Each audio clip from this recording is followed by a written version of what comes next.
হঠাৎ করে তোমার জীবনে একজন আসবে।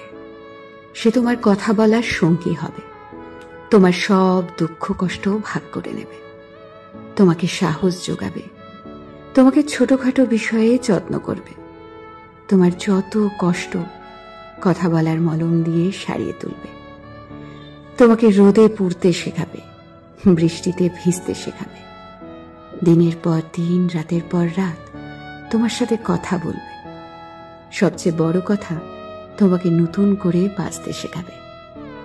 তখন তোমার মনে হবে, হ্যাঁ, এইরকমই একজনকে আমি চেয়েছিলাম। অনেক বছর অপেক্ষার পর আমি তাকে পেয়েছি, আমার পাশে আছে একজন।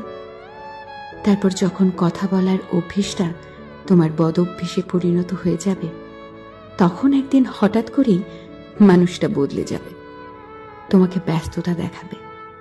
সারাদিন অপেক্ষা করার পরেও একটা মেসেজ বা কল আসবে না, তুমি বারবার ফোন চেক করবে, কিন্তু তোমার অপেক্ষাই থেকে যাবে।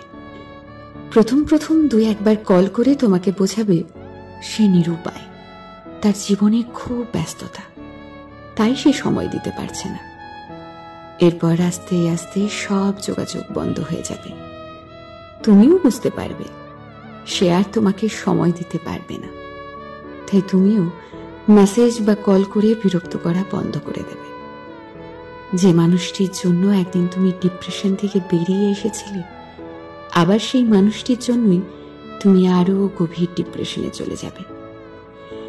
তখন মনে হবে আগের তুমিটাই ভালো ছিলে, আগের একাকিত্বটাই ভালো ছিল।